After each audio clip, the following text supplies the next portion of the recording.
Voici notre rendez-vous de tous les samedis soirs avec la culture.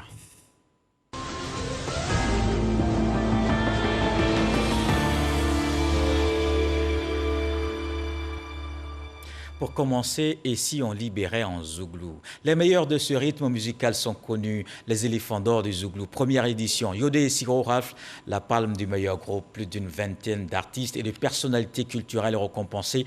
La RTI reçoit un prix pour l'apport constant en faveur de la promotion du Zouglou. Franck Wadio.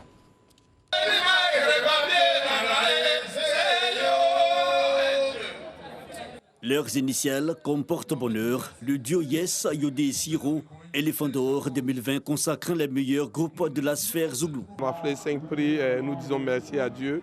Nous disons à nos petits frères et à nos frères, nos collègues qui sont dans le Zouglou de continuer de travailler. Seul le travail paye. Meilleure vente, meilleur album, le titre de l'année, plusieurs distinctions pour un élan plus abouti. Mais aux côtés du duo, d'autres têtes fortes du genre sont primées. Les leaders meilleurs de la génération junior, Coco Hilaire pour le clip, Jessica, artiste féminine, plus d'une vingtaine de nominés. Et des distinctions et récompenses à profusion, des choix validés uniquement par le vote du public via un serveur. Et cela n'est pas fortuit selon le promoteur. L'idée derrière cette activité, c'est d'orienter les artistes Zouglou au digital. Parce qu'on a constaté que le digital est très loin des artistes Zouglou. Et aujourd'hui, pour nous, il est impérativement important d'initier nos fans au digital, d'initier les artistes au digital, afin de permettre aux Zouglou de passer à une autre étape. Parce qu'aujourd'hui, c'est le digital ou rien. Une première édition pour valoriser le rythme, né dans les années 90 et porteur d'espoir pour plusieurs générations, de quoi susciter l'adhésion des précurseurs. C'est comme un championnat. Dans le championnat, ce n'est pas toujours la même équipe qui est première. Et c'est ça qui fait et qui stimule les autres à devenir demain les premiers, à travailler. Et je pense que le Zouglou aujourd'hui a besoin de ça, de cette émulation-là. Des artistes célébrés, mais aussi des prix pour les acteurs et mécènes, dont la RTI, qui dès le départ aura supporté le rythme. Un rythme qui depuis longtemps n'appartient plus à la Côte d'Ivoire. Illustration, Campus Ambiance, venu du Burkina Faso. Toujours des capitales, tout ça sera positif et puis tu vas rester tranquille.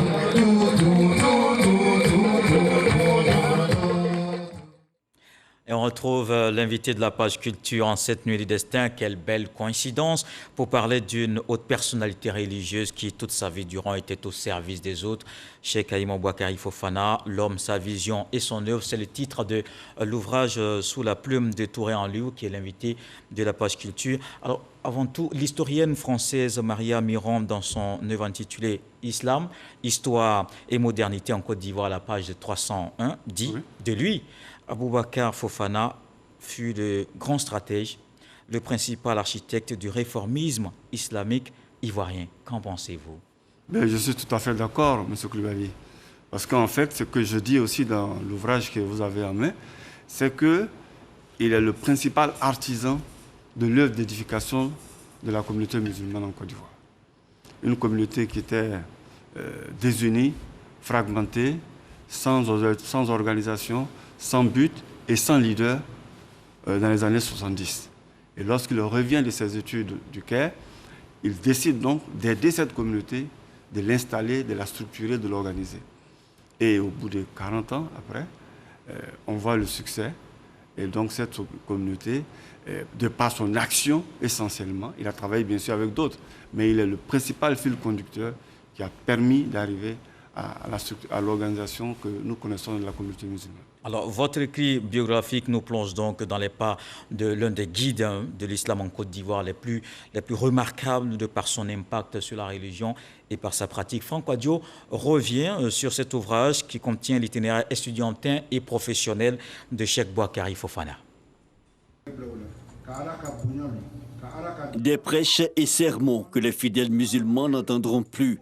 Mais le devoir de mémoire doit rester vivace et il est réussi dans cette biographie. Cheikh Boakari Fofana, un homme, une vision.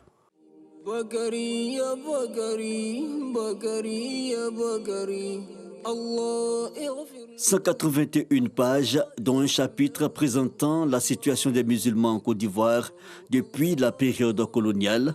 Et concernant la vie du cheikh, l'auteur remonte à sa tendre enfance, son parcours initiatique qui germe en Égypte jusqu'à ses premiers pas de leader religieux.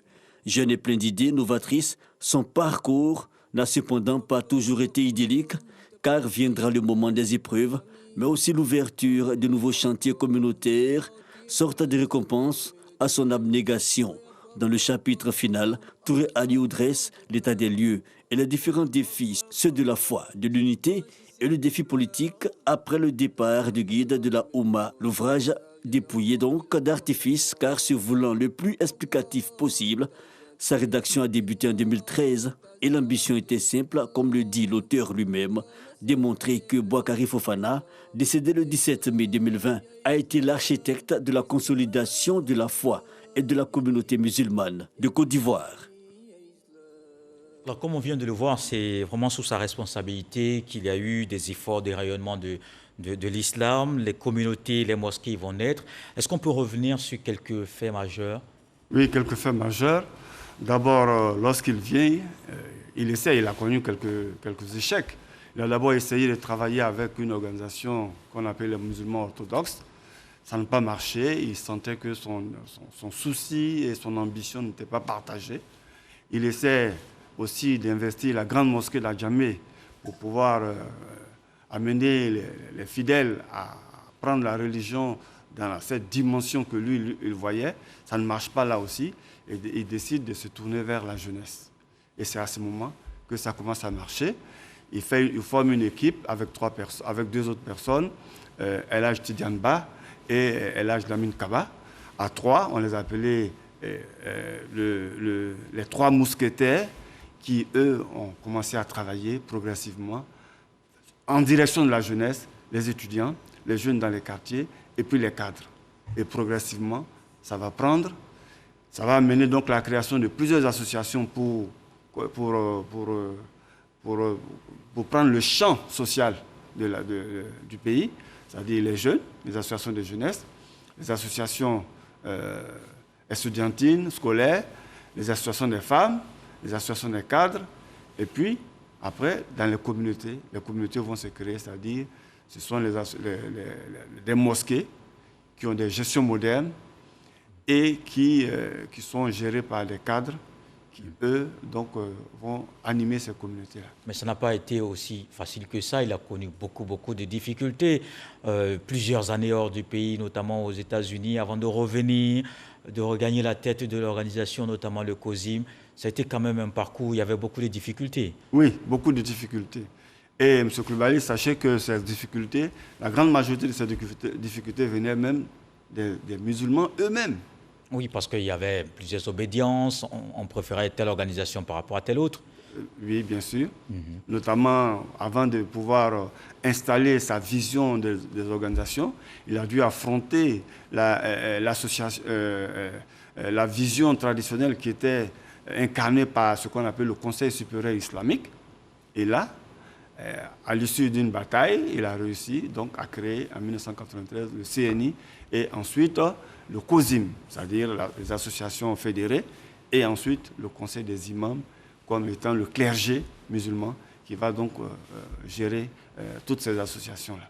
Alors, on ne pourra pas tout dire de ces œuvres, tant il y en a tellement d'immenses, de par la qualité comme la quantité. Mais l'une des dernières, c'est assurément la télévision Al-Bayan. Oui, bien sûr. Le cheikh Aïma Boakari Fofana a toujours compris que la communication est un pouvoir. Vous êtes de la communication, vous savez. Donc, depuis les années 1974, il a essayé de faire en sorte que les musulmans aient une audience aussi au niveau de la télévision nationale, notamment avec l'émission Allahu Akbar. Ensuite, à la radio, une autre émission, mais ce n'était pas suffisant. Il a fait des essais, il a créé des journaux, un journal Allahu Akbar qui expliquait l'islam aux gens. Et puis, progressivement, avec l'évolution, on en est arrivé à une radio Al-Bayan, ensuite une télévision Al-Bayan, avec d'autres structures telles que les structures en ligne, Islam Info et autres. Donc aujourd'hui, Al-Bayan, c'est une fondation qui est importante, qui n'a d'autre but que de transmettre le message pacifique de l'islam et de formation des musulmans pour qu'ils puissent mieux s'intégrer dans le tissu social ivoirien. Dans la dimension nationale de l'homme, quels étaient ses rapports avec les autres confessions religieuses? Les rapports sont simples. Vous savez, il n'y a vraiment pas de problème entre les religions en Côte d'Ivoire depuis toutes ces années. Simplement, Cheikh Boakari Fofana estimait que dans une certaine application de la laïcité, le pouvoir aussi laissait un peu, défavorisait un peu les musulmans. Et dans ce cadre-là, il s'en plaignait souvent. Mais sinon, avec les autres religieux, il n'avait aucun problème. D'accord. Merci, Touré Anliou. Vous êtes l'auteur de cet ouvrage, Cheikh Boakari Fofana, un homme, une vision, une œuvre. Vous êtes passé, donc évidemment, on a parlé de la vie de cet homme religieux qui était vraiment pleine, entière au service des siens et aussi des autres, Cheikh Boakari Fofana. Donc une œuvre pour mieux comprendre cette personnalité qui a profondément marqué la communauté. Évidemment, il faudra la voir pour tout comprendre. Merci pour ces quelques minutes avec nous dans le journal de 20h dans la page culture. Monsieur Touré Anliou. Merci. Et je rappelle que cette nuit qui est meilleure que 1000 mois d'adoration pour les croyants, car elle offre le pardon de ses péchés à celui qui se livre à un recueillement sincère, repenti à l'invocation. C'est ce soir, Laylatul Qadr, la nuit du destin, l'interview à quelques jours de la fin du mois de Ramadan. Pendant cette soirée, les musulmans se rendent à la mosquée pour prier une bonne partie de la nuit et la célébration officielle se tient à la grande mosquée de la Riviera. Voilà qui met un terme à ce journal. Merci de l'avoir suivi. Excellente nuit du cadre. On retient cette pensée du sage. Parfois, celui qui demande qu'on lui répète quelque chose n'est pas forcément sourd. Dieu le voulant, on se retrouve demain.